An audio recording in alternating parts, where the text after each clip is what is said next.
Today is Tuesday, June 23rd, and my name is Nick, and I stitch with Sphinxes every day. This is Flosstube number 4, and it is a channel where I talk about the cross-stitching in my life, my fellow crafty friends, and any other crafty things I happen to pick up along the way. And sometimes cats. Maybe they'll come out. You might be... Wait. Ah, you see them? You see them in that chair snuggling? I know that's hard to see, but there they are. I see some movement. They might come over. It's a new space today because my husband took the baby on a walk. We will see if I finish filming this before they get back. If not, you're going to have a split scenery. We'll see. We'll see what happens.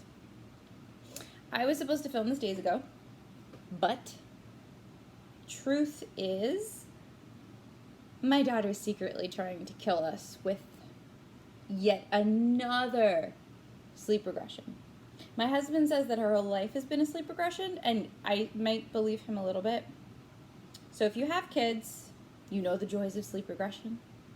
If you don't have kids, I hope you never have to know sleep regression, even if you end up having children. Sleep regression just is not fun for anyone, but somehow, no matter how little sleep your children seem to get, they still seem to get up at the same time in the morning with the same energy, even if your energy is down here because you slept a total of like 3 hours. It's great. It's great. You know, it's fine. We're all fine. We're fine. We're healthy. We're living. I'm just very tired, but it's all good.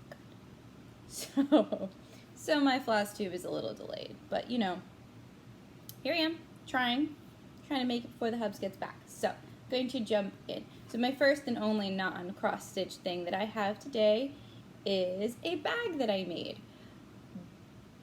Before I moved to California, I quilted quite often. I jumped into quilting 5 years ago, and I just wanted to quilt all the things, and we ended up moving and packing up a lot of projects that I had mid-completed. I wasn't a fast quilter, so anytime I tried to start something, it would take me a really long time to finish. Like, I don't know what it was, but cutting fabric for a quilt, oh my goodness, that took me so long. Like, that would take me days. I really wish I had an explanation, but I don't know, it just did. So many projects came with me unfinished, and then when we moved to California, it was just a lot for me because I didn't have a designated quilting space. I didn't have a sewing room, so I didn't have an area that I would be able to leave my sewing machine out, and I would have to constantly bring everything out, put it away if I wanted to quilt. So it kind of just fell to the wayside. And I really got back into cross-stitching heavy, which is fine because I love my stitching. But I have so much fabric. Like, I have a closet just filled with fabric, and I keep telling myself I need to do something with it because I did purchase all of these fabrics. They're here. I see them walking in. We'll see when I finish this. Sorry about that. I'm back. Child came in like a wrecking ball. Took my iPad, took my chair. You're probably going to see her running back and forth out there. It's going to be a good time. So anyway, long story short, I had a lot of stuff that was left unquilted. Went into my fabric area because I wanted to learn to make project bags. And I found a bunch of squares that I had paper pieced that there wasn't enough to make a quilt, and I knew I wasn't going to finish it to make a quilt, so I just said, I'm going to make myself a project bag. Took them out, picked 6 of them, and now I'm looking around through everything else, and I wanted to make it a little sturdy, and I'm like, let's grab this thing of fusible fleece. I've never used fusible fleece before, but I know how it works. I've used interfacing, and I knew it was going to be easy, so I grabbed that. Guys, This bag is huge. It is gigantic. And not only that, the fusible fleece made the layers, the sandwich of this bag, so thick. Everybody who's an experienced quilter, they knew where I was going to go with this. You guys knew that already, that I was going to have these thick seams, and then I was going to have to turn this bag inside out. It's a pretty bag. I do like it. Here it is. Hope you're ready for the size. It's like a mini quilt. I mean, okay, so I'm happy with it. The only thing that I wish is that came down to this point. I knew it wasn't going to, because when I was cutting the black fabric, I knew that I didn't have enough to make it longer for this length, but look at this. I could fit another project bag in this bag. It's the inside. I just plain, easy gray. But yeah, I mean, the good part is that it looks like I did a lot of work because of all of this. And I did. I just did it like 5 years ago. So here's my bag. I'm going to try to make a bag like this again without fusible fleece, because it is thick. Look at that. Look. This is not a thin baby by any chance. So, but I like it. It's cute. Makes me happy. And I will find, someone suggested that I throw a BAP in it. I mean, what better project for a big old bag than a BAP? I like it. So that's my one non-cross stitch thing. Let's talk whips. So another reason that this got delayed is because I am participating in the Gotta Have Friends Sal with Diana, Kismet Stitches, and Amy Baruch.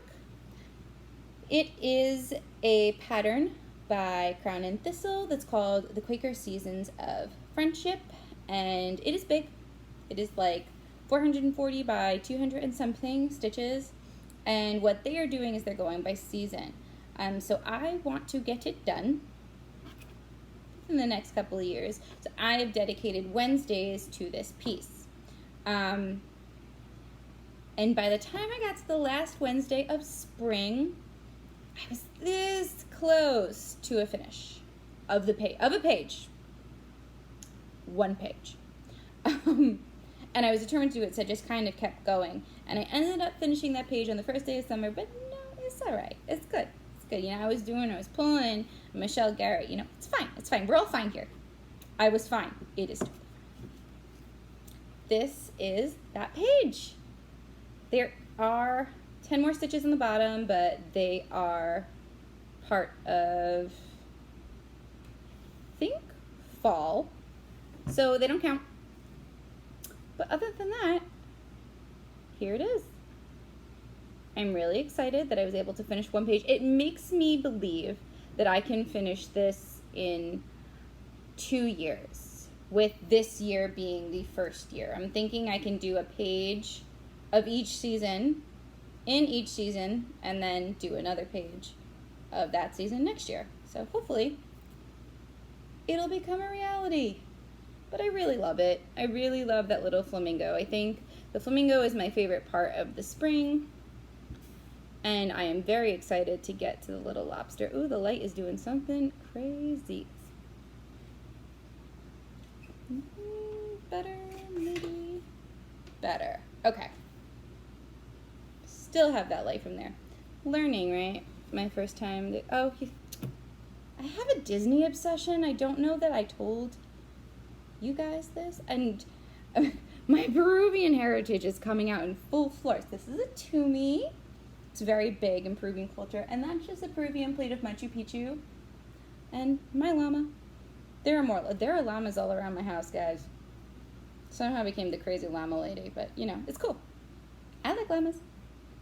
Is there a llama in this pattern? I don't think there is. I feel like I would have noticed that immediately. But okay, I digress. Whip number 2.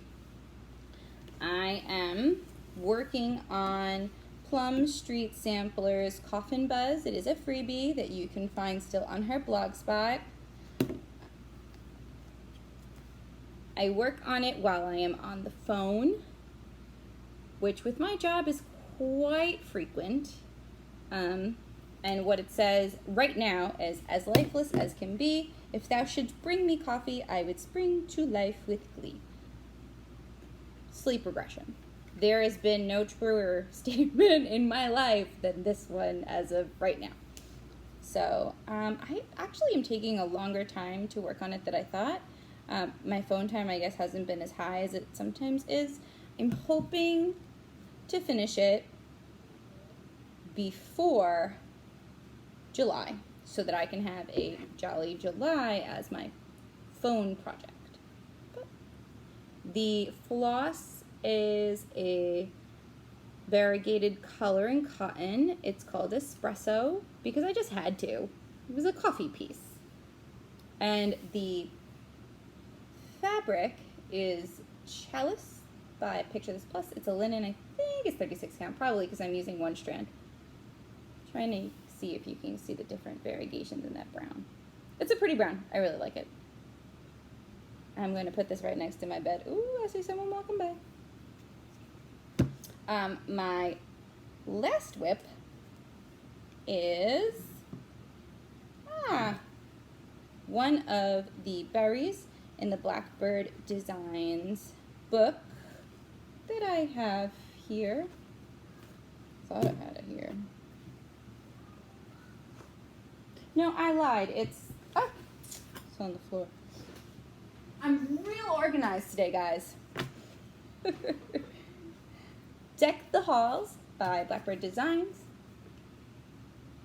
They are a bunch of Christmas-themed strawberries that I am doing in pinks and reds to make them true strawberries because I just thought that would be fun. This is the first one that I'm doing. I love the 12 Days of Christmas, so I wanted to do this one immediately. This is the second time I had to stitch this because I tried to put it on a red fabric first, and it just looked like a mess. The colors were not a good fit for it. And I grappled with it, I stared at it, my husband judged me because I just kept coming back and staring until I ripped it out and redid it on this pink, but I'm much happier for it. This is Charlotte's Pink by Weeks Dye Works. I am using all of the called for colors except the called for linens. And what I really like about this is you can actually see all of the white on this. In the original pattern, I didn't even realize there was white. Let's see if I can get it to you. Okay, so you have to squint. I can kind of see that right there, but it could be just modeling in the fabric, right? And like, do you see those snowflakes? I see nothing over here. Nothing. And the berry, I don't see it either. Nope. So I didn't even realize those were in there until I started stitching it. So I'm kind of excited that I went with a different color fabric because now you can see more of the design. And why stitch it if you can't see it? That's just me, right? So after this, I'm going to pick a different one to do on that red fabric that I scrapped for this design. I haven't decided what one I want to do. I really want to do this one. But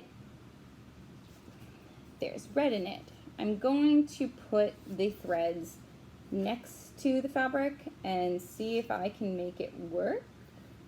I should probably stitch that bird first because if the bird works, everything else will be fine. Because even if I don't even really need to stitch the door if the fabric is red. We'll see. I have faith. I do. Look at him, so cute. Cute little bird. Dear. We're gonna see. There's somebody out there going, girl, I got no faith.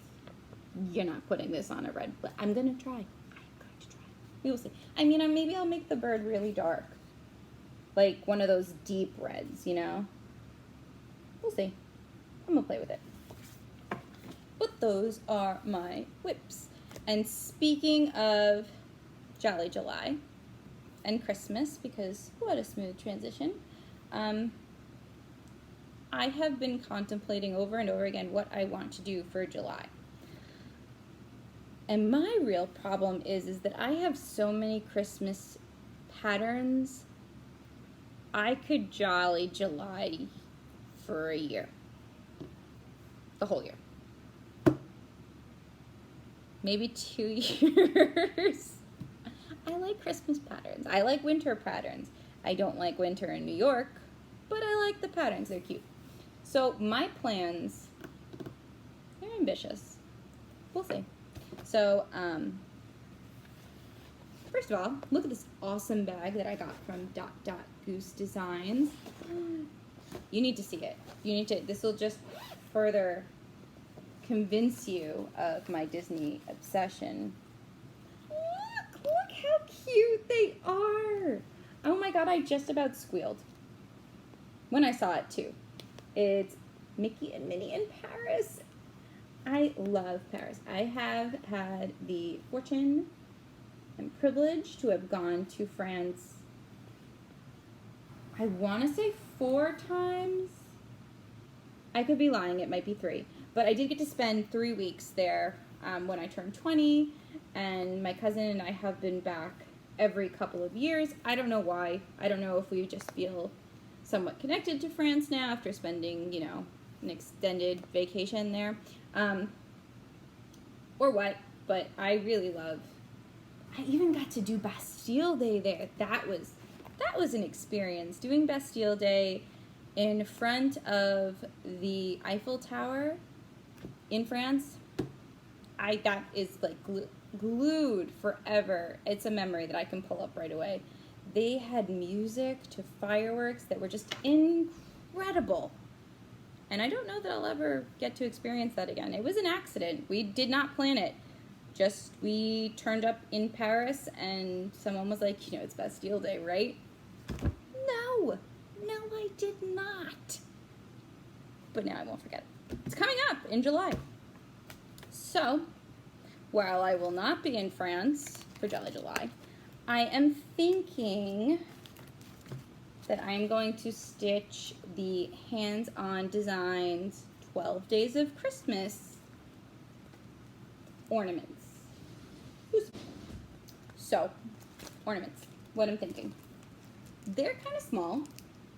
They're all different sizes, which I'm cool with, but they're small. So can I get the 12 days done in time for the month of July? Maybe. I'm going to try. And I have all of the called for fabrics. I have all of the called for colors. This was actually the last project that I bought before quarantine happened. So I got really lucky and I got all of the threads. I'm not going to show you the threads. I do not. There are some people who are very skilled with showing threads. My threads are, I'm just, that's what I've got, guys. People are cringing, I'm sorry, but that's just what it is. But I'll show you the fabric, which I like. It is a Weeks Diet Works. It is an Aztec gingham, which I didn't really even know was a thing. Oh, look, you can see it perfectly here. Look at that. And basically what the plan is for me to cut up this large cut of linen into 9x9 squares, and I should have enough to do all 12 ornaments. It is a 28 count, so I will be doing 2 threads over 2, and I'm excited for it. And then when I finish them, I'm going to buy those adorable buttons that you see from Just Another Button Company. But I wanted to keep myself motivated and would not allow myself to buy buttons for projects I had not completed. So we'll see. And because I'm not being ambitious enough, I'm telling myself that I would also like to stitch Little House Needleworks Farmhouse Christmas. They are a series of 9 patterns that came out in 2018, and they're adorable. I somehow am missing the first pattern, so I'm going to get my hands on that. I'm not too worried because they're easy to find. That would be Knox. He might be coming over to visit. He's upset. He wants to be outside with the baby and my husband, but it's not allowed outside. So what my plan for this is, there is, I'm sure you guys have seen Jack Frost's Christmas Farm. I did that last year. Jack Frost's Tree Farm.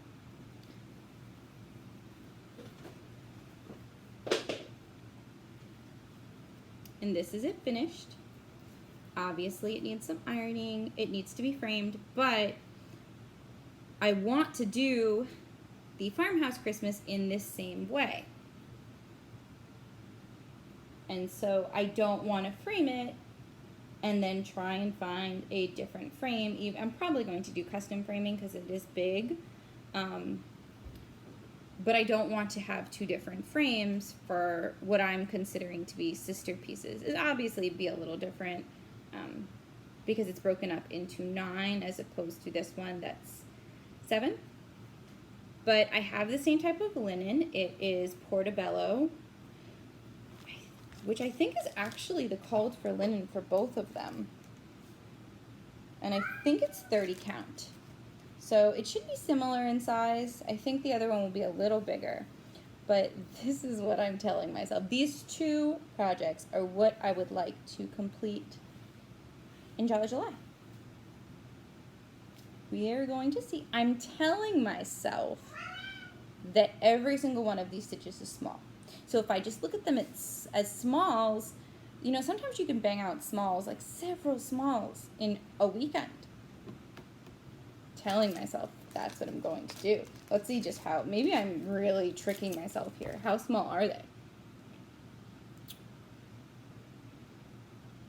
They're 195 by 195, so not that small.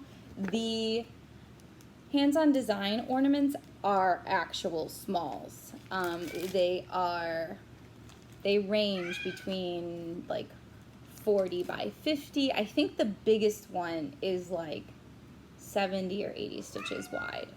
So I should be able to bang those out. But these, I think I've been lying to myself. I think I'm going to continue lying to myself, pretend I did not read how big those squares are, and it'll be all good. Hey Knox, come here. Come here. Come here. Jump up. Come here. Come say hello. Ooh. I actually don't think you guys got to meet Knox. Yeah, that's right. Last time it was Luna. I'm going to interrupt our regularly scheduled stitching program for time with Knox the Sphinx. Knox is my male cat. He's the older one. I think he's around 6. He loves love. This is him. He's purring really loud because this is, you know, the second best thing to being outside, getting some love. Yeah. Thank you. He's a good boy. I don't know if you can see. He does have more hair on his face than the rest of him. Oh, don't put your butt to the camera. Nobody wants to see that. And you've got no fur to cover it up. Are we officially coming in? I think so. Well, now you guys know why I normally wait for nap time for Flosstube. Because my house just gets a little crazy. Crazy and loud, and it's great, but it's not great for floss tubing. So my daughter went to bed. I have maybe 2 minutes left, but I wanted to finish and show you guys my finishes. So my first one is Michelle Bendy Stitchy, her gift chart from Patreon. And I know we've been talking a lot about representation in cross stitch. So for me, this was really awesome. And I really want to thank you, Michelle, for taking time to design this, for bringing it to your stitchers. And I really hope that maybe someone sees it, doesn't know much about Peru or Incans or anything like that, and finds a reason to just Google and learn, because why not? I mean, it's really the beauty of all of us being so different, right? Because all of our cultures are so unique and special, and if we can share it through cross stitch,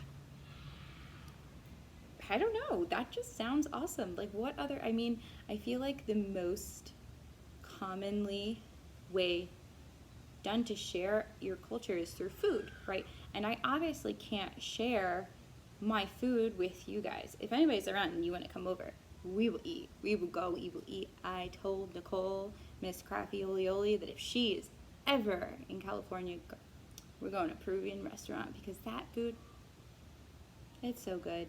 It's so good. My cooking of it doesn't do it justice, but my aunts and my mom, heaven. But I can't bring that to you guys.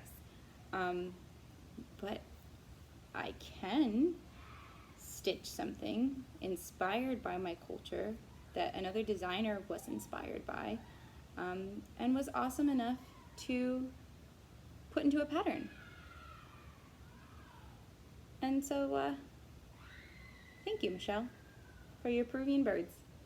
I did change some of the colors. I made them variegated, but they stayed consistent with the type of color that she had charted. And I cannot wait to turn this into a wall hanging. And it's actually going to go right by where you guys saw me in the beginning of the video with my other Peruvian artwork. Peruvian birds. They were quick, they were easy, they were awesome. So if you haven't become a member of Michelle's Patreon, I recommend. And then the last one works as if I planned this as like a theme, but I didn't. I stitched as part of the Representation Matters SAL that's going on right now. This is a pattern by Abby of Top Knot Stitcher. I think the name of the pattern is Breonna Taylor. I can't remember off the top of my head, but it just says, say her name, Breonna Taylor. And what I plan on doing with this is I am going to also make it into a wall hanging. I might frame it, we'll see. And I want to put it in my daughter's playroom, because I'm going to use this as an education tool. And I'm excited for that. I want her to see it and ask me questions when she gets older, so we can talk about it and I can do my part. That's what I want. So Abby, thank you so much, first of all, for creating this pattern. The proceeds go to 2 different charities. So I would check this out. It was $5. So if you have $5 and don't have time, you could just buy this chart and, you know, maybe one day stitch it, or maybe not. But it would be $5 well spent, I think. And thank you for, again, through cross stitch, bringing me a new way to do things. This is an education tool for me now, and I'm excited to put it to use. So when I fully finish, I will show them both when I fully finish. God knows when that'll be. It'll happen. And that's really it. Thank you all, if you've made it this far, for hanging around on my crazy jumbled, multi-cut and featured Flosstube. But I will see you all guys soon.